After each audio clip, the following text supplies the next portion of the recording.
Muy buenas tardes. Esperamos que se encuentren muy bien.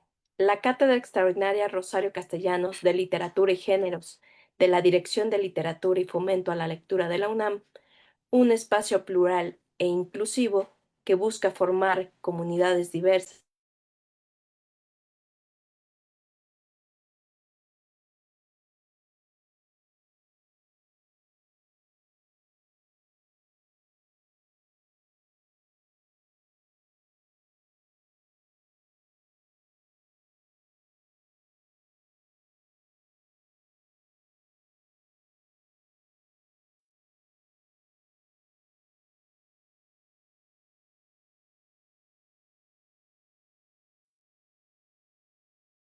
Muy buenas tardes, les damos la más cordial bienvenida a esta conferencia de la Cátedra Extraordinaria Rosario Castellanos de la Dirección de Literatura y Fomento a la Lectura de la UNAM. Estamos muy contentas esta tarde porque recibimos a la poeta purépecha Rubí Huerta Sanda. Por favor, Rubí, danos unas palabras de saludo de bienvenida. Nachos Cuella Mindoechanero Caparinesca, Cesnita Macorinjaca, Canixtipi Kingonishuk Saraska. Buenas tardes a todos, agradecerles a todos los que nos están siguiendo a través de esta transmisión y agradecer a la Cátedra Rosario Castellanos por esta invitación. Muchas gracias. Me da mucho gusto para quienes nos están siguiendo en redes, comentarles que esta actividad, que esta conferencia que vamos a llevar a cabo el día de hoy con Rubí Sanda Huerta, es una conferencia que llevamos a cabo en el marco de dos fechas importantísimas. Por una parte, el próximo 9 de agosto es el Día Internacional de los Pueblos Indígenas, una fecha que en este momento me parece, además, habiendo sido declarado este el año de la mujer indígena, pues una fecha importantísima de conmemoración, una fecha importante para reflexionar justamente de lo que nos va a hablar Rubí Sanda en esta conferencia acerca de cómo resistir a este desplazamiento de las lenguas originarias por la hegemonía del español y a cómo seguir actuando, pensando y valorando estas tradiciones orales, estos saberes ancestrales de la diversidad lingüística. Y por otra parte también, yo creo que ustedes saben que hoy, 7 de agosto, es el 51 aniversario luctuoso de Rosario Castellanos, quien da nombre a esta cátedra, y nos pareció importantísimo juntar estas dos conmemoraciones, es decir, esta cátedra lleva el nombre de una autora que en sus dos de sus novelas más importantes, en Balún Canán y en Oficio de Tinieblas, intentó de alguna manera hacer visibles estas violencias, estas opresiones sobre los pueblos originarios. Entonces nos pareció que era la mejor ocasión para conmemorar este Día Internacional de los Pueblos Originarios y para escuchar a una de las voces más importantes de la poesía en lenguas originarias. Me voy a permitir leerles, por si ustedes desconocen un poco de su currículum, Rubí Celia Huerta Norberto, que además nació en el municipio de Chilchota, Michoacán, es escritora, historiadora y traductora. El pasado 13 de marzo de 2025 obtuvo un galardón por el gobierno del estado de Michoacán por su aporte en la preservación de saberes ancestrales en la poesía. Autora de 3 poemarios bilingües, en marzo de 2025 presentó un recital y taller de poesía purépecha en el Observatorio del Instituto Cervantes de la Universidad de Harvard. Rubí combina su quehacer literario con los esfuerzos de revitalización del idioma purépecha por medio de la enseñanza, de la documentación, de la investigación y por supuesto de la traducción. Rubí, te damos de verdad la más cordial bienvenida. La Cátedra Rosario Castellanos se llena de orgullo y es un honor tenerte y damos paso para escuchar tu conferencia, escuchar tus palabras y lo que tú nos quieras compartir esta tarde. Antes de darte la palabra, una última cosa quiero decirles. Por favor, dejen sus preguntas, sus comentarios en nuestras redes sociales para que al final podamos dialogar justamente sus dudas, sus comentarios con Rubí. Ahora sí, adelante, por favor. Nachos que Yamindoechanengatsun Neshenaka in Sharata Kimbo Ka Istu Yamindoechanengatsun Kuran Haka Nani Wekengatsi Chahaman Haka Kaniktipi Hingon Haraskishu Sangsawanon Squarichin Ukambe en Haka Kara Inden Hindek Karan Hucharana Pimbo Karan Materas Wanda Kwechimoenka Inirachakimbo Wandan. Dios Mayemuke. Pues les acabo de dar un saludo en mi lengua materna, purépecha, y por supuesto, pues dar una pequeña introducción de pues esta conferencia que pues hemos estado esperando con mucha emoción porque bueno, de alguna manera eh, los espacios que se están abriendo a nivel académico, a nivel espacios donde antes la poesía pues no llegaba, no era escuchada, pues es agradecer. Entonces agradezco mucho el espacio a la Universidad Nacional Autónoma de México a través de la Cátedra Rosario Castellanos y justamente pues lo que mencionaba Sara, ¿no? Son fechas importantes que bueno pues nos acercan a conocer un poquito más sobre qué es lo que se está haciendo y qué es lo que se ha estado trabajando con las lenguas indígenas a través, o bueno, en esta expresión que es la literatura, la poesía, narrativa y otros géneros literarios. Em, Quiero compartirles un poquito algunos antecedentes antes de entrar en materia.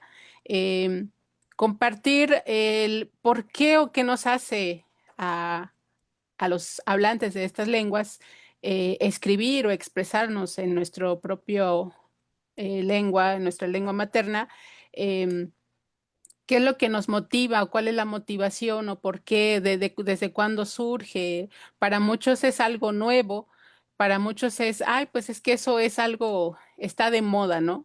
Pero creo que es importante también conocer algunos antecedentes, el por qué también hay esta resistencia en, pues, visibilizar y empezar a buscar estas expresiones en las diferentes lenguas. Entonces, pues vamos a empezar con eso. No sé si por ahí esté mm, una presentación que envié. Si no, pues les iré comentando acá desde mi... Ok.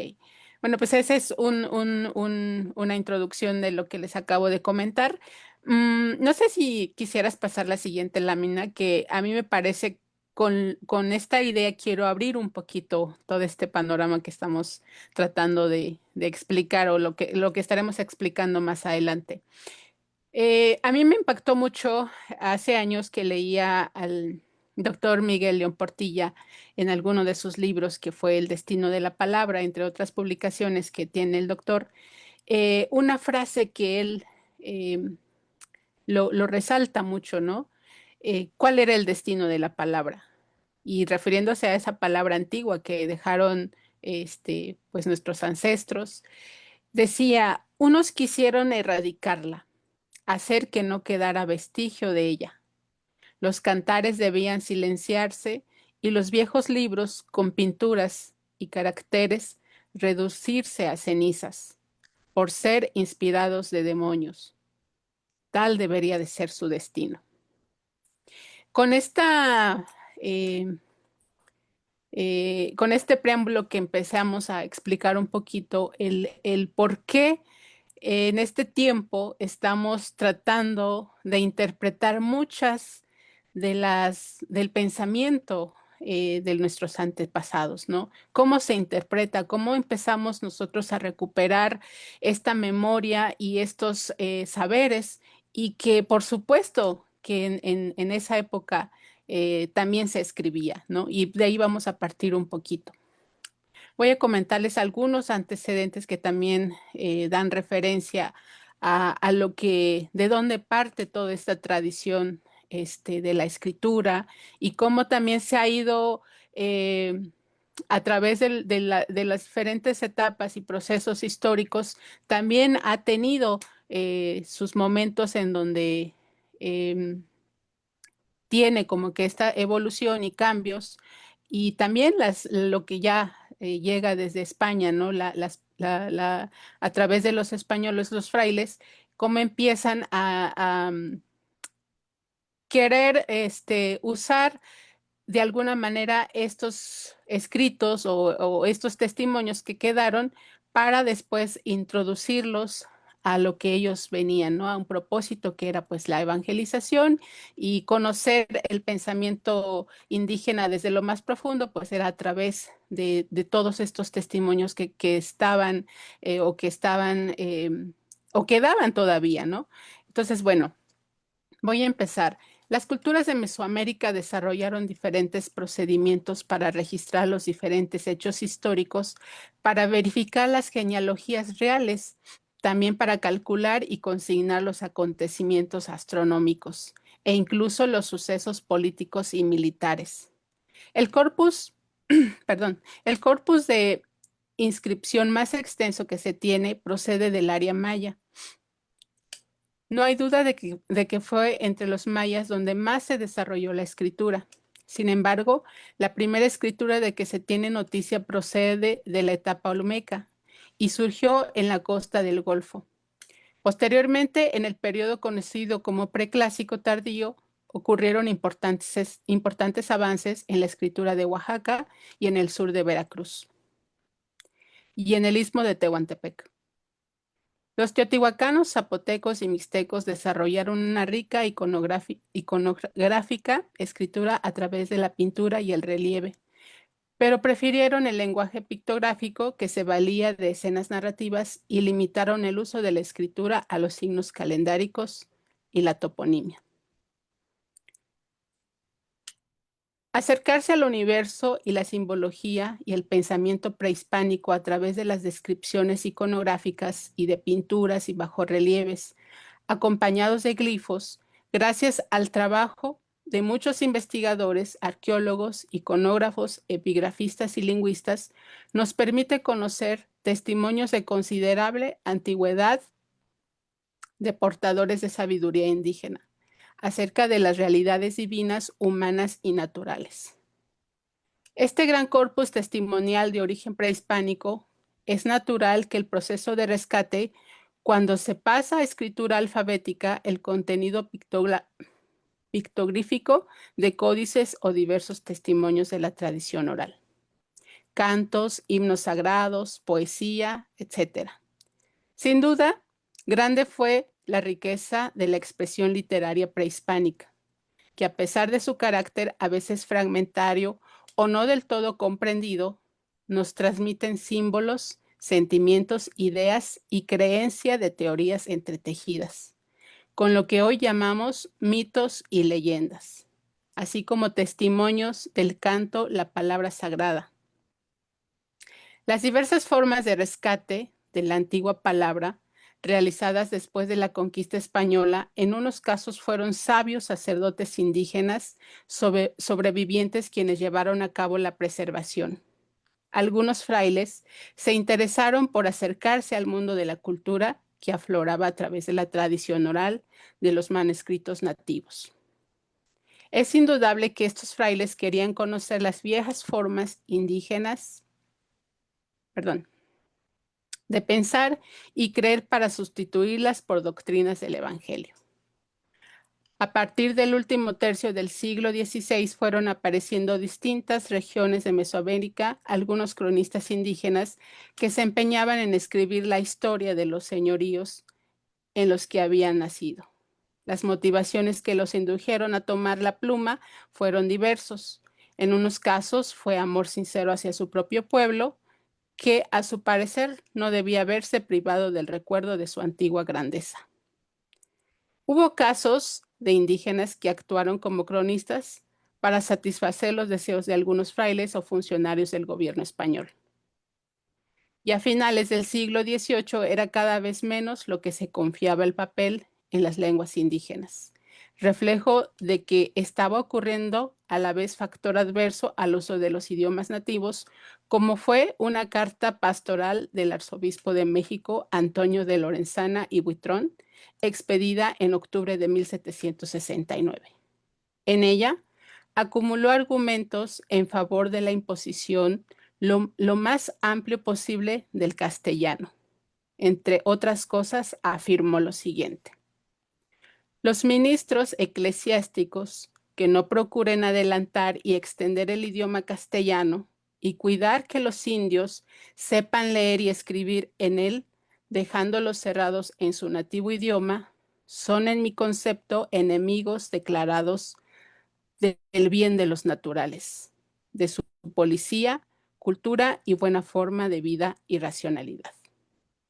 Y añade el arzobispo que con tantos idiomas indígenas se impide el gobierno y perduran las idolatrías. Expresa, en cambio, de forma tajante que al imponerse a todos el castellano, se alcanzará la verdadera unidad del país. Sería toda Nueva España terra labi unius, tierra de un solo labio. Esta misma idea de la unidad cultural y social del país, revestida de muy variados argumentos, volvió a prevalecer durante el siglo XIX, a pesar de que los gobiernos republicanos del México independiente exaltaban en la oratoria oficial la grandeza de las antiguas culturas indígenas. Consecuencia de todo esto fue que paulatinamente las lenguas nativas menospreciadas y tildadas de dialectos perdieron su vigencia, refugiadas en zonas aisladas. Como es de suponer, en tales circunstancias, pocas fueron las creaciones literarias que pudieron producirse. Tan solo continuaron publicándose cada vez en menos número algunos catecismos y devocionarios en lenguas indígenas y unos pocos estudios de carácter gramatical. Con estas excepciones, la tradición oral vino a ser la única portadora de lo que había preservado y seguía concibiéndose en el ámbito de las comunidades. La palabra nativa pervivió tan solo en el corazón de los que veían en ella un tesoro. Perduraron así arraigadas, formadas de narrativa, entre ellas algunas referencias de las creencias ancestrales, cantares que solían entonarse en público, variadas formas de actuación en danzas.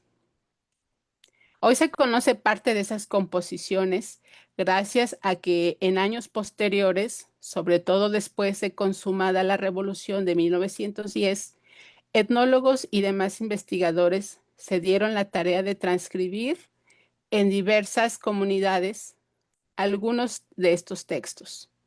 Pero es interesante notar con anterioridad a tal forma de indagación durante el último tercio del siglo XIX, se habían despertado en México y entre investigadores de otros países un nuevo interés por las lenguas indígenas de Mesoamérica, en particular el náhuatl. Hubo estudiosos que por primera vez comenzaron a acercarse con los métodos de la moderna lingüística y la filología a los antiguos códices mesoamericanos y a textos indígenas transcritos con el alfabeto latino. De este modo, desde el último tercio del siglo XIX, se inició una nueva forma de rescate de textos indígenas para ir dándolos a conocer después a círculos cada vez más amplios de personas interesadas en estas producciones. Se redescubrieron documentos conservados en diferentes archivos de México, España, Francia e Italia, es decir, las fuentes primordiales que han llegado hasta nosotros, portadoras de la expresión literaria de Mesoamérica. A su vez, unas cuantas décadas después comenzó ese otro rescate de la palabra, que tan solo había ya pervivido en el corazón de quienes continuaban en las comunidades nativas, apartadas de los grandes centros de población. De aquí provienen los textos de la tradición oral que se transcribieron entonces en varias lenguas indígenas. Las principales muestras de esta literatura oral se conservan en náhuatl, zapoteco y en algunas lenguas mayenses. Es el antecedente más cercano de lo que se ha llamado la nueva palabra, la expresión contemporánea indígena. Posterior a esto, resurge nuevamente el orgullo por la lengua. Como sementera de flores que una vez más abren sus corolas, la Mesoamérica contemporánea, es decir, lo que perdura del México indígena, vuelve a ser escenario en el que forjadores de cantos, de rostros y corazón conocidos elevan ahora su voz, la palabra y la memoria de los pueblos originarios. Han logrado sobrevivir a pesar de los siglos de opresión. Sin embargo, fue hasta la década de 1980 cuando su presencia se deja sentir con fuerza en el panorama de las letras nacionales.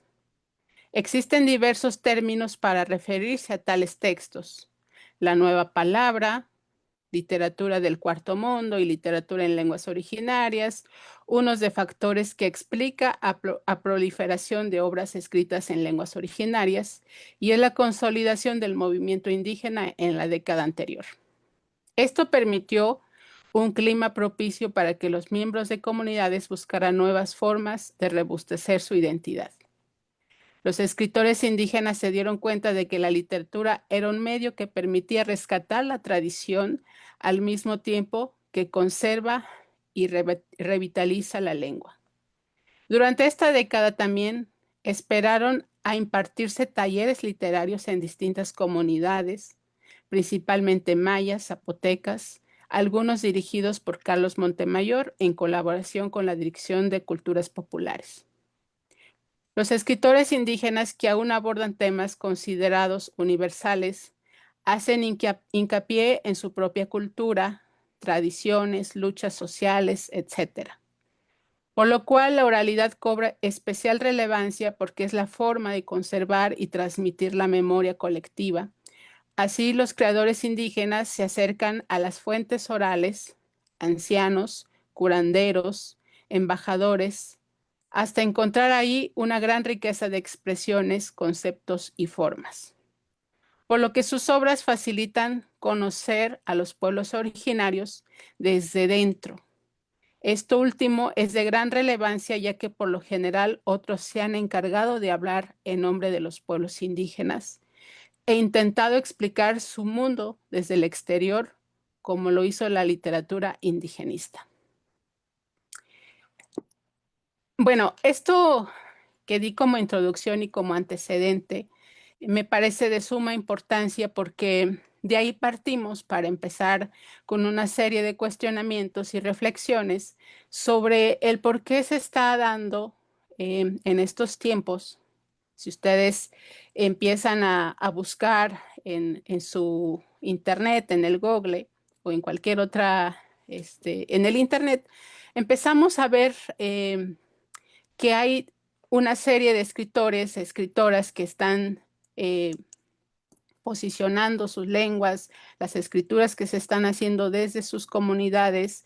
Y muchas veces surgen estas preguntas, estos cuestionamientos de si es literatura lo que se hace, ¿no?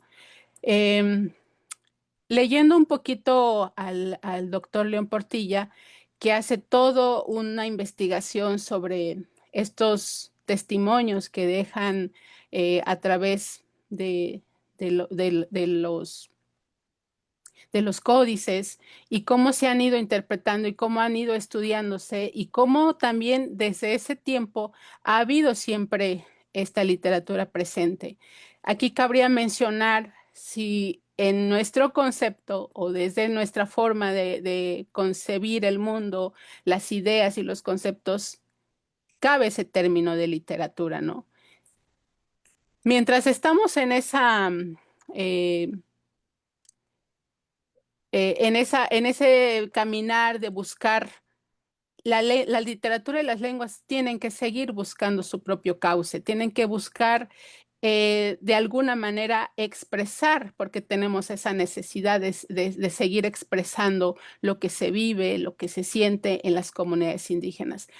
Ahora cada vez más, porque estamos viendo que ante un mundo tan globalizado, en donde hay diferentes formas y maneras de seguir desplazando las lenguas indígenas, de seguir, pues ahora sí que haciéndonos creer y pensar que nuestras lenguas no tienen ese estatus como cualquier otra lengua extranjera y que el hecho de que se siga produciendo estas narrativas, esta forma de escribir en una lengua que no es hegemónica, pues sigue siendo desplazada y sigue siendo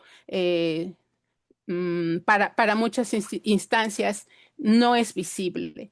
Entonces, uno de los retos que se tiene al estar produciendo escrituras en lenguas indígenas es justamente eh, plasmar ese testimonio primeramente como pueblos originarios, como comunidades, en donde todavía hay realidades, en donde todavía se siguen contando, se siguen haciendo memoria de todo lo que carga esa cultura, ese pueblo, y que de alguna manera es una ventana que se tiene que abrir para que se sigan conociendo estas expresiones, ¿no? No sé si me apoyas con la siguiente diapositiva.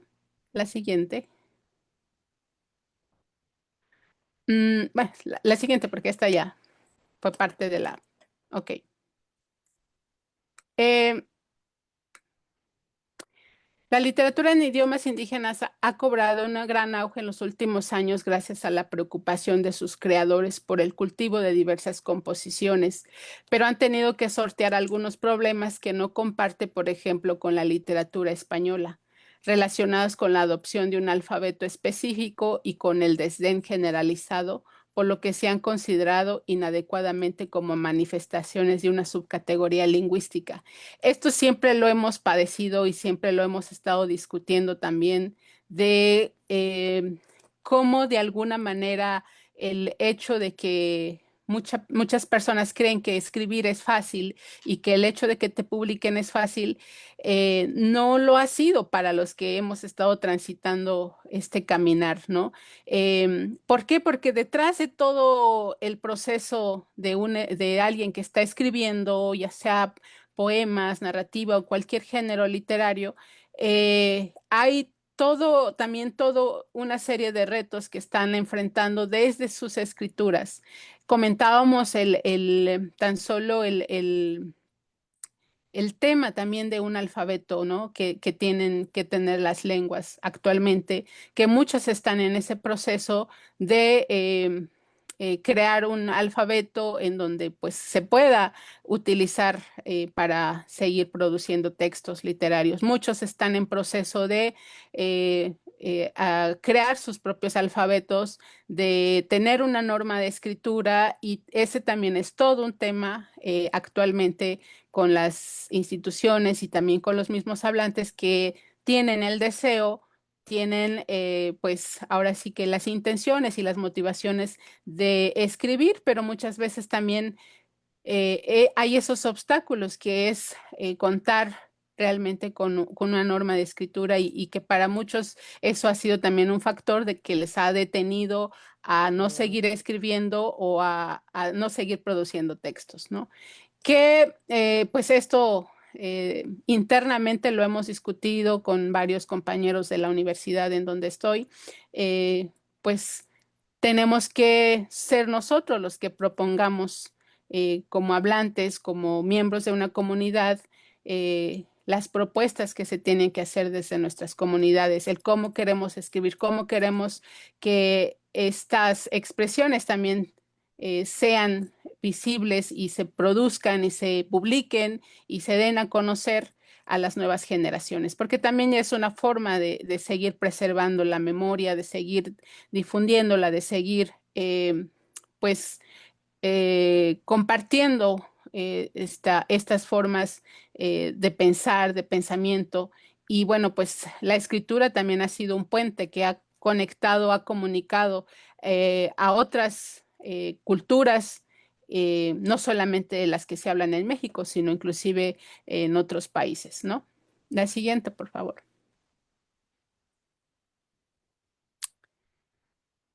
Mm, Bueno, en cuanto a lo que podemos decir ya sobre em, estas expresiones es que la literatura indígena que se está produciendo por hablantes de lenguas indígenas no descarta la desaparición de las lenguas. El hecho de que se produzca literatura, el hecho de que haya escritores, el hecho de que esté cada vez produciéndose a lo mejor libros de poesía, cuentos, eso no nos hace pensar que las lenguas no van a desaparecer o que ya están fortalecidas o que están revitalizándose. Lamentablemente, ahorita en este tiempo son importantes, pero también es muy importante la actitud de los hablantes, es muy importante el cómo están tomando los hablantes de las comunidades, si conocen ellos estos materiales, si ellos saben que en su lengua pueden leer, que en su lengua hay un libro, que en su lengua pueden expresarse, leer y compartir todo lo que se está produciendo.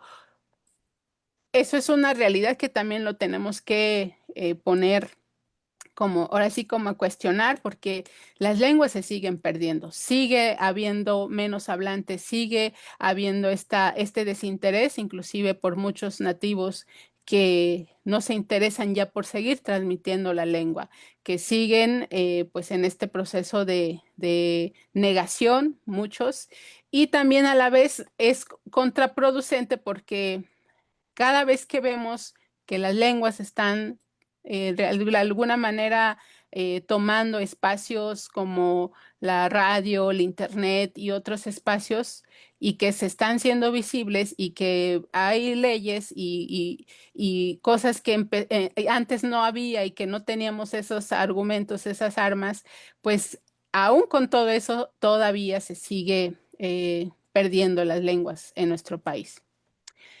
Incrementar los lectores en lengua indígena no se logra desde una perspectiva universalista y estándar de la lengua y la escritura.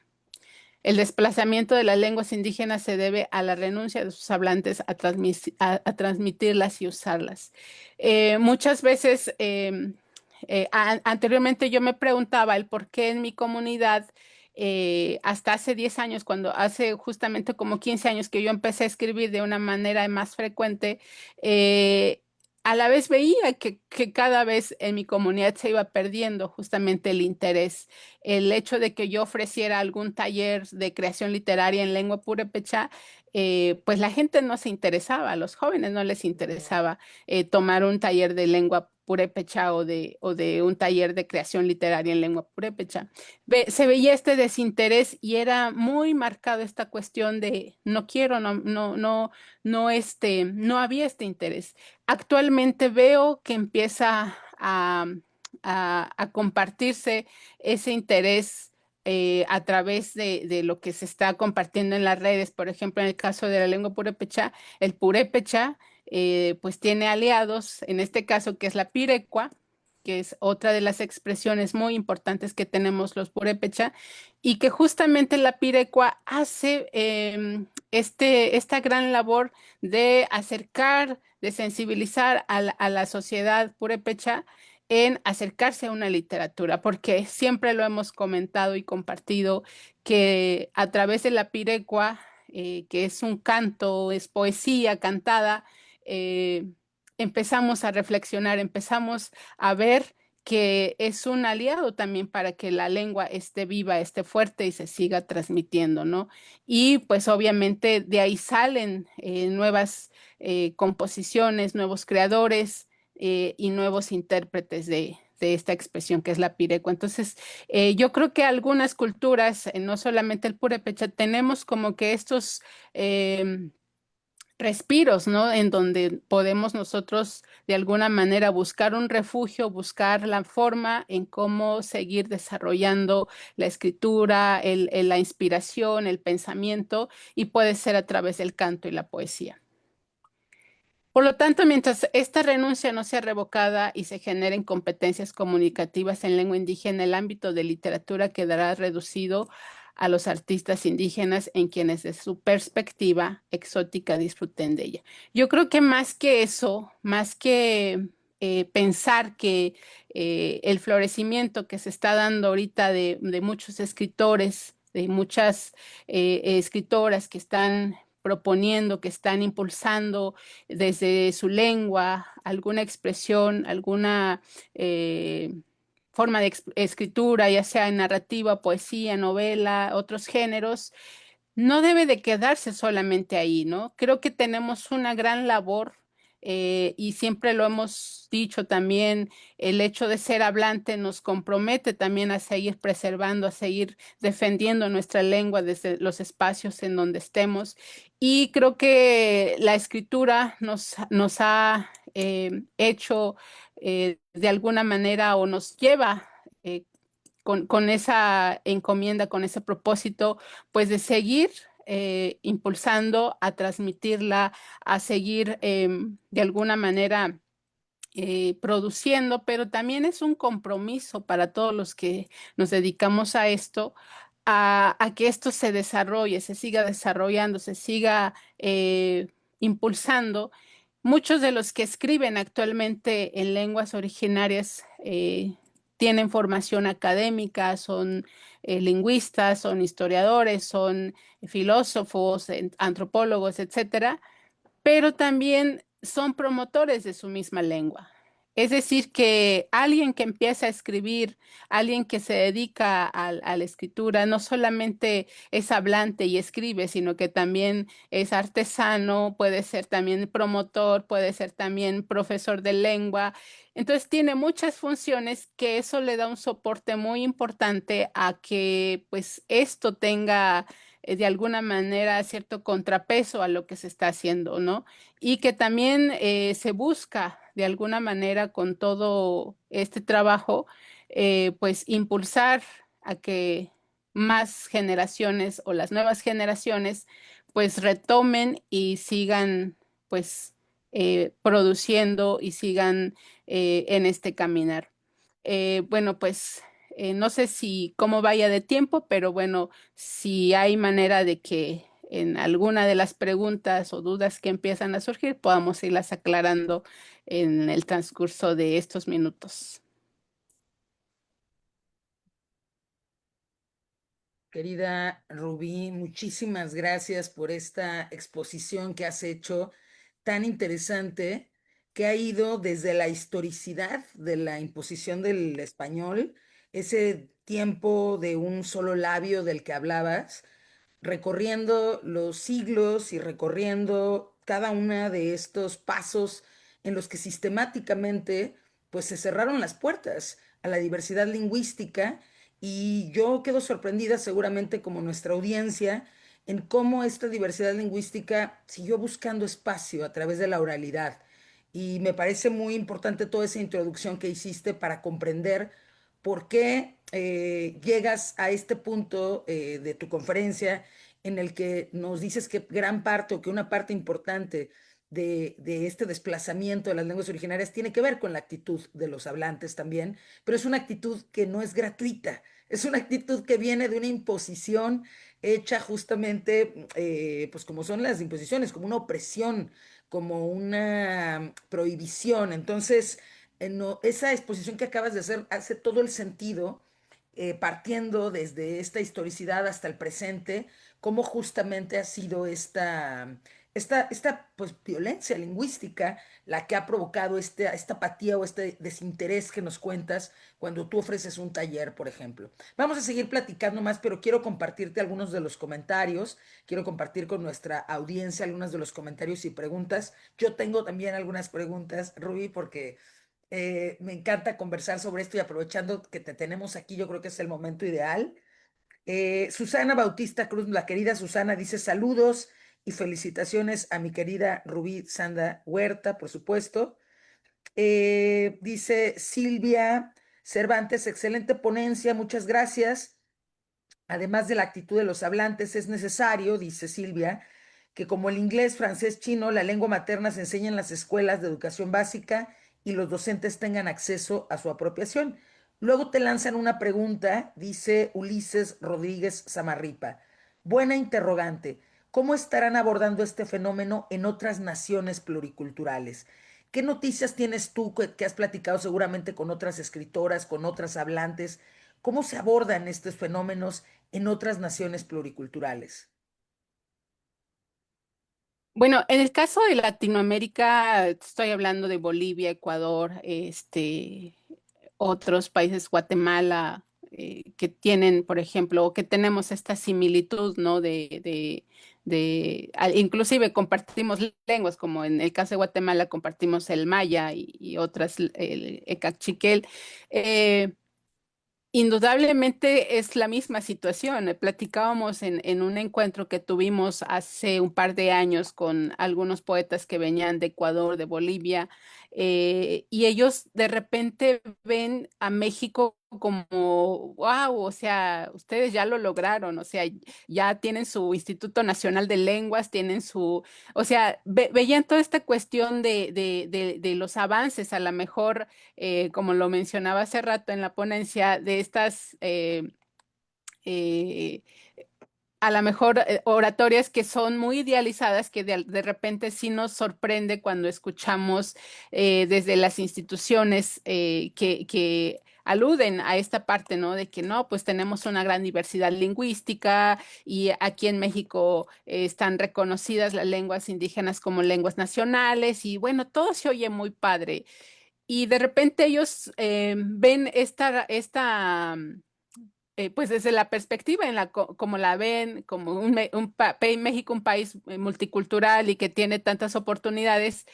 Y cuando empezamos a platicar de cosas profundas y les digo, sí, en los hechos, pues es otra cosa. En los hechos todavía sigue habiendo desplazamientos, sigue habiendo esta cuestión del racismo y lo vemos cuando alguien quiere publicar, cuando alguien tiene estas intenciones de buscar espacios en editoriales, en espacios donde podamos nosotros también incidir y de repente ves actitudes también de esta parte donde te dicen, ah, sí, es bonito que escribas en tu lengua, pero te ponen muchos peros, ¿no? Entonces, hay muchas cosas que todavía se tiene que trabajar y creo que al yo escuchar estas experiencias de otros compañeros o poetas o escritores de otros lados, pues creo que no hemos avanzado como quisiéramos, pero también hay avances importantes, o sea, no podemos decir que todo está mal, que estamos todavía en una época en donde realmente no se ha hecho nada. Sí debemos de reconocer que los escritores y las mismas comunidades, y como lo mencionaba, tuvo que tener un impacto importante el movimiento zapatista para que todo esto se diera, para que realmente se volteara a ver a las comunidades indígenas desde otra mirada y que vieran que existimos y que resistimos justamente a través de los años, ¿no? Entonces, creo que eh, estamos justamente en un momento muy importante de la historia. Yo así lo veo, así lo percibo y creo que es momento en que se tiene que reapropiar esta palabra antigua, converger con la que se está proponiendo ahora, que es la palabra, muchos le llaman poesía contemporánea, pero yo creo que todavía esos tintes, esos matices que tiene de la palabra antigua están muy, muy incrustadas todavía en la escritura de muchos. Y creo que eso es algo que lo que caracteriza a esta literatura, ¿no? Gracias Rubí, tenemos otro comentario de Alejandro Mendo, nos dice que felicita a Literatura UNAM y a la Cátedra Rosario Castellanos por esta importante actividad, así como a la conferencista, a ti Rubí, por tus aportes. Dice, en México todavía queda mucho por hacer para acordar convenciones ortográficas en la escritura de lenguas originarias. Y te pregunta, Rubí, ¿conviene uniformar signos lingüísticos? ¿Cuál es tu parecer sobre esto? Híjole, es una pregunta súper importante y muy interesante porque es lo que hemos estado debatiendo en los últimos meses en nuestras clases y en nuestros círculos que hemos tenido de debatir un poquito esta cuestión de las normas de escritura y de todo lo que se está generando ahora actualmente. Y hemos estado pues analizando qué tan pertinente, qué es lo que puede perder o puede ganar al tener pues justamente esta unificación, ¿no? Desde mi perspectiva y como hablante de una lengua en donde, de hecho la lengua purépecha es la única lengua que no tiene variantes. A diferencia del náhuatl, zapoteco, mixteco y otras lenguas, el purépecha se considera una lengua aislada, huérfana lingüísticamente, y por ende, pues no tenemos variantes. Em, con esto te puedo decir que aunque no tenemos variantes, hay ciertas variaciones dialectales que sí se diferencian de una comunidad a otra o de una región a otra. Y a mí me parece súper interesante que, por ejemplo, cuando yo voy de una comunidad a otra, cambia una partícula de la lengua, de la palabra, a otra. Y de repente digo, ¿y eso cómo se puede dar si en algún momento se llega a unificar, se acepta solamente esta forma? O se integra, o cómo va a funcionar, o se pierde lo otro. Y yo creo que a mi parecer reside mucho la gran riqueza que tenemos cada lengua, cada cultura, justamente en esa diversidad. Creo que se tendría que pensar muy bien en pues en retomar justamente varios aspectos para poder hacer una unificación. Es muy complejo, la verdad, y en eso estamos muchas lenguas, y creo que por eso no nos hemos puesto de acuerdo por pues avanzar. Algunas ya tienen sus normas, pero creo que aún con todo eso que ya la tienen, sigue habiendo debates y cuestionamientos y lo va a seguir habiendo. Yo creo que es todavía tarea larga que tenemos. Y que también, Rubí, pues las lenguas son entidades vivas, ¿no? Se están moviendo todo Exactamente. el tiempo. Creo que eso es algo de lo más rico que puede tener un idioma, una lengua. Dice también, acá tenemos otro comentario, Radke Baudelaire dice, hola, buenas tardes. Sí me parece erróneo, dice, intentar estudiar las literaturas indígenas con categorías eurocentristas, dice. Y bueno, va a hacer pie en otra problemática muy importante para la escritura en lenguas indígenas, porque si bien es cierto que en muchas comunidades se comunican con lenguas originarias, la mayoría de estos hablantes no las puede leer. ¿Cómo subsanar esta desventaja? Te pregunta Radke Baudelaire. Gracias por la pregunta. Wow, ahora sí que tenemos un público conocedor y creo que aplaudo a la cátedra por ese interés que ha generado esta conferencia. Híjole, esa es una pregunta que yo siempre me estoy haciendo constantemente porque desde mi experiencia, cuando empecé a escribir en mi lengua, ya existía algunos textos que yo conocía en ese tiempo y ahorita ya gracias al internet, pues buscas y encuentras mucha información, mucho material, pero en ese tiempo no había esa condición todavía de que buscaras, simplemente todo era en físico, los libros en físico. A lo que voy es que yo carecía de materiales que estuvieran escritos en mi lengua, excepto los libros de texto que te distribuían en las escuelas públicas, pero de ahí en más no había mucho material. Y afortunadamente cuando yo me doy cuenta de que dije, bueno, no hay material, pero también hace falta lectores. Si bien es sabido que los que somos hablantes de alguna lengua indígena no somos, somos analfabetas de nuestro idioma, o sea, podemos hablarlo perfectamente, pero no sabemos leer ni escribir. Y ese es todo un tema que tenemos que trabajarlo también. Y creo que de ahí parte justamente la otra chamba, el otro quehacer del escritor, que es pues concientizar, pero también a la vez ir generando un público lector. Y eso se va generando a partir de que empiezas a decir, ¿quién lo va a leer? Ok, los de mi comunidad, pues no, porque tienes que primero llevarles, alfabetizarlos para que puedan ellos acercarse a esta literatura. Y creo que eso es algo que está sucediendo mucho con varias lenguas, ¿no?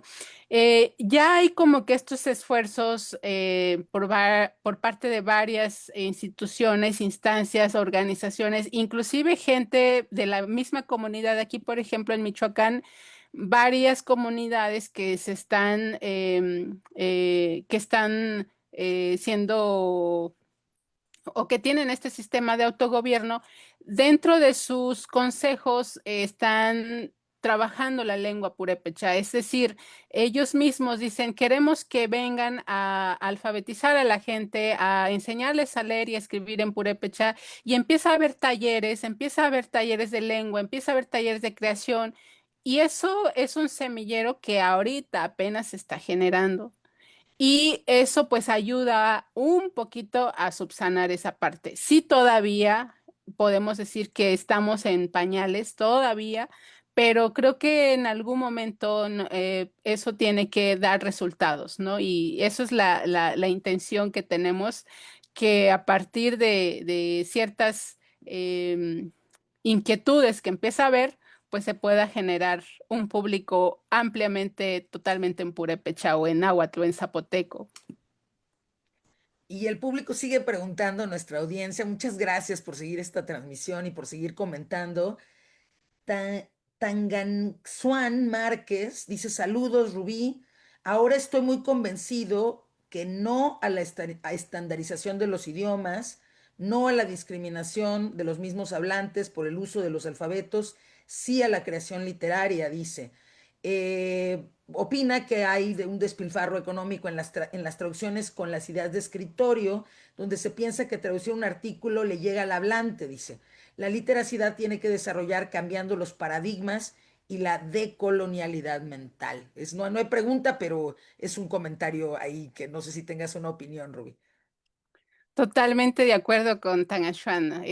Creo que es sumamente importante lo que acaba de mencionar, porque de repente las instituciones, llámese como se llamen, eh, piensan que sí, que el hecho de que te pongas a traducir todo, alguna página en internet o publicar alguna ley en tu lengua, que eso va a llegar a los hablantes y que todo el mundo se va a enterar de lo que está haciendo y deshaciendo el Estado, ¿no?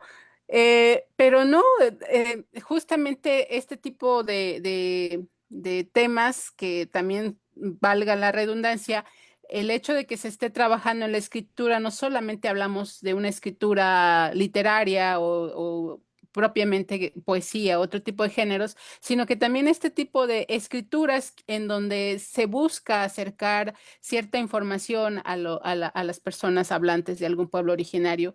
Y tiene toda la razón, o sea, tiene que cambiar esas políticas y tienen que realmente hacer algo que impacte a la población. No solamente es el discurso de fuera, decir, sí, estamos tomando en cuenta las lenguas, se está haciendo esto, sino que pues se tiene que ver desde otra perspectiva y creo que eso se tiene que seguir trabajando.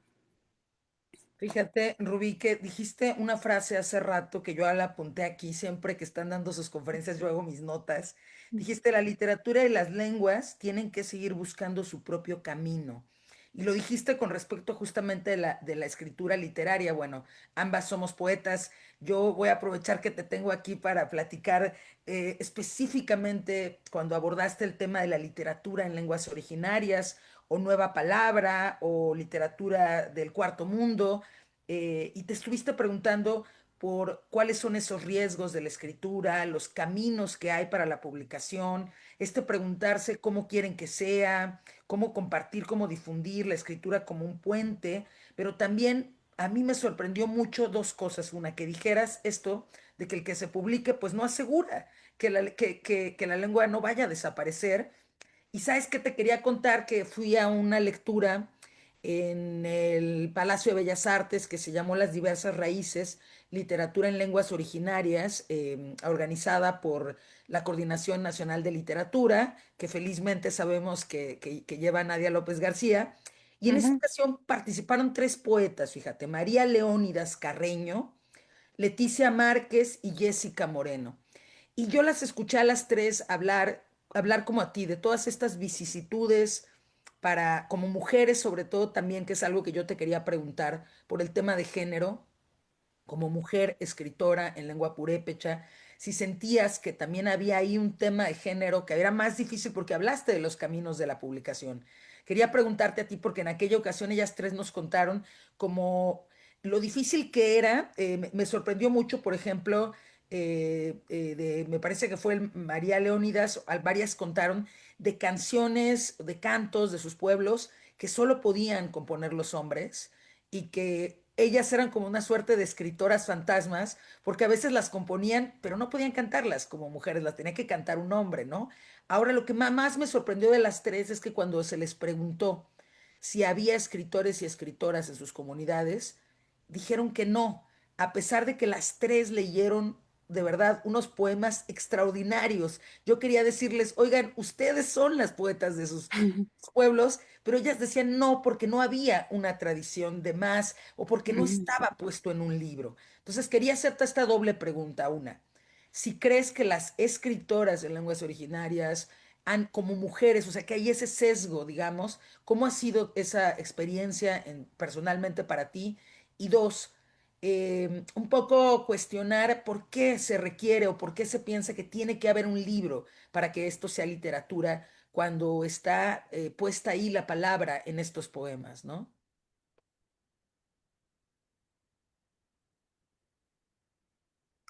Perdón, se cortó un poquito la No, no, no. pregunta.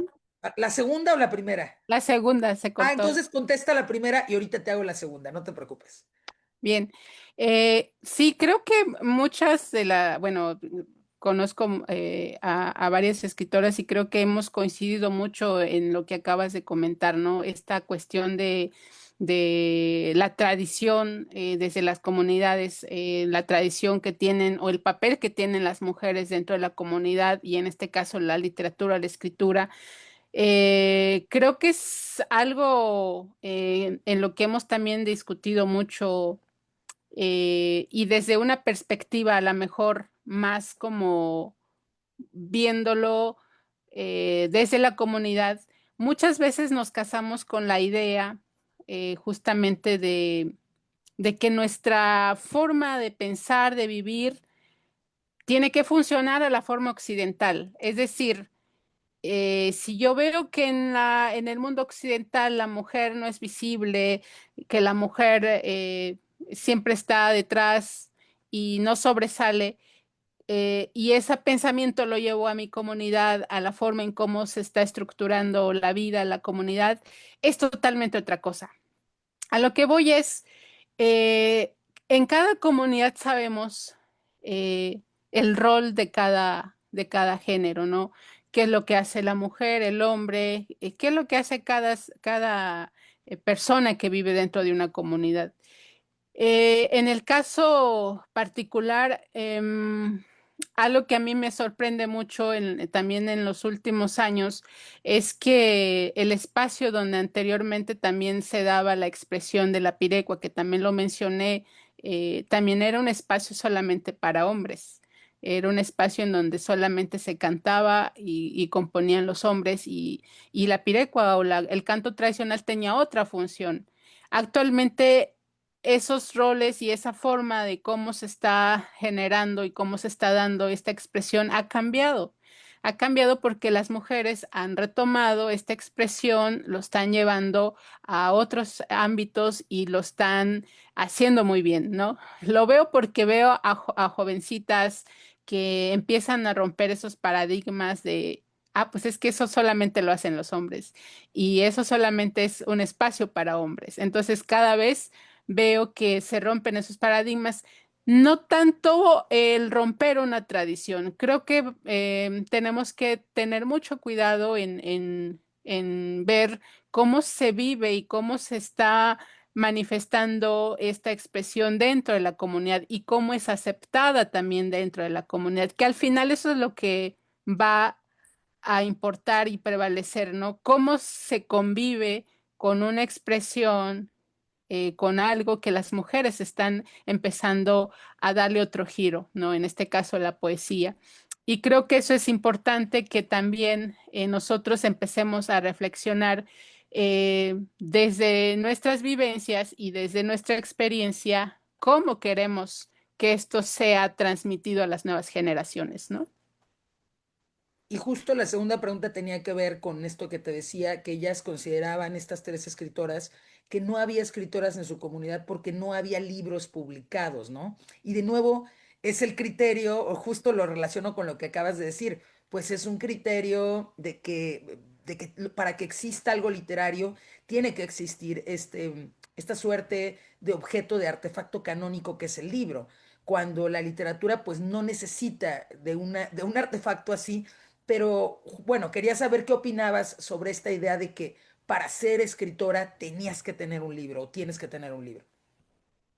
No, en lo particular no, y yo, por ejemplo, muchas veces cuando comparto textos les digo, es que no soy la autora, o sea, soy la que recopila, pero realmente este es algo que se hace de manera colectiva, porque si yo voy y platico con una curandera, con una cocinera, con alguien que soba, y ella me empieza, de ahí empiezo a retomar como que estas esencias de lo que me están contando, de lo que puedes abrigar en ese momento para poder expresarlo. Sí, no todas las mujeres en la comunidad tienen esa habilidad de escribir o de plasmarlo, pero lo que tú acabas de decir es súper importante porque ellas, con todo ese conocimiento y saber ancestral que tienen y cargan, lógicamente que eso es desde lo oral, pues es literatura y es algo que ellas están compartiendo en su momento, al momento en que te cuentan, al momento en que te dicen cómo, y eso pues es algo que se tiene que ver cómo, cómo se puede pues dar de alguna manera sentido a lo que es otras formas de hacer literatura, ¿no? Por supuesto, y yo creo que les agradecemos, bueno, te agradecemos profundamente, Rubí, Sanda, esta conversación que creo que se va a seguir escuchando, va a servir para que quien la escuche de manera sincrónica, porque también eso luego pasa, que hay gente que en este momento no la puede oír, pero la va a escuchar más adelante. Sigan dejando sus preguntas, sigan dejando sus comentarios. Yo creo que va a provocar mucha reflexión. Y creo que algo importantísimo en este marco en el que estamos de la conmemoración del Día Internacional de los Pueblos Indígenas, yo creo que la mejor manera de hacer esta formación en el caso de los públicos lectores, pues en español, es seguir buscando, seguir leyendo, aprovechar estas nuevas tecnologías, como tú lo decías, Rubí, que ahora podemos encontrar. Están, por ejemplo, en PDF los libros del Premio Nezahualcóyotl, descargables gratuitos, no tienen más que buscar Premio Nezahualcóyotl y pueden bajar los libros ganadores en PDF. Pero también una gran recomendación que les hice, por supuesto, a mis alumnos en clase cuando leímos a Ruperta Bautista, les dije, no, los libros, por favor, de las escritoras en lenguas originarias, me los van y me los compran también, por favor, porque hay que apoyar esta literatura, hay que leerla y apoyarla. No sé si quieras decir algunas últimas palabras, Rubí, antes de despedirnos de nuestro auditorio. Pues eso, lo que acabas de decir, yo creo que va a la par con lo que acabamos de comentar en este breve espacio, que es hablar la importancia de seguir recomendando, de seguir hablando de otros escritores, de qué es lo que se está escribiendo en Tzotzil, en Celtal, en Maya, en Zapoteco. No solamente es poesía, porque muchos de repente dicen, es que solo escriben poesía. Yo me sorprendí la cantidad de géneros que hay. Hay un escritor que yo admiro mucho, que es Miquel Ruiz, que ha escrito novela en Tzotzil, y otras escritoras que también están apostando a escribir novela, cuento, narrativa, y bueno, es impresionante. Lo que me sorprende es que hace poco que fui a Educal a comprar algunos libros, los libros en lenguas indígenas estaban subastándose. Creo que me costó una novela que no me recuerdo ahorita el autor, pero me costó 20 pesos, o sea que también están a precios accesibles, que no debería de ser también, porque creo que son producciones de calidad y son libros que valen la pena. Y por supuesto, hay muchísimo material también digital que pueden descargar, que pueden consultar. Obviamente, quisiéramos que mucho de lo que se está produciendo, pues se le diera el valor y que realmente también tuviera el alcance a todos, ¿no? Muchas veces dicen, ¿a poco existía esto, no? Muchos desconocen. Entonces, siempre que estamos en espacios, en foros, tratamos de aprovechar, de decir que sí, que busquen en estos espacios como la UNAM, que también tiene ahí un espacio en Descarga Cultura UNAM, pueden escuchar los audios, pueden descargar libros y pues, ¿qué más puedo decir? Que agradecerte a ti, Sara, por el espacio y sobre todo a todos los que nos estuvieron siguiendo a través de esta transmisión. Esperemos que pues nos hagan llegar sus preguntas, sus dudas, a lo mejor para confundirlos más, pero de alguna manera surgen estas reflexiones y más que nada ver cómo podemos también nosotros aportar, ustedes que están escuchando y que a lo mejor tienen interés, de qué manera pueden ser parte de todo esto, ¿no? De que estas lenguas o estas escrituras en lenguas que son minoritarias, pues tengan el alcance y tengan la fuerza de seguir sobreviviendo y seguir resistiendo. Muchas gracias, querida Sara. Gracias, Rubí. Rubí dijo hace rato en su conferencia que la escritura es un puente.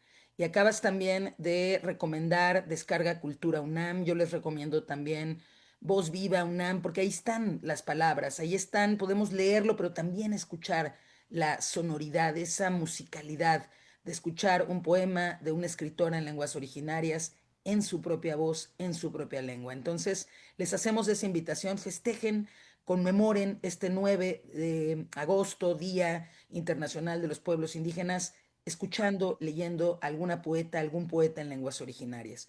Les queremos agradecer, además de a Rubí, a todos quienes nos acompañaron, a todas las personas que nos acompañaron. La Cátedra Extraordinaria Rosario Castellanos de Literatura y Géneros les agradece y les desea muy buenas noches.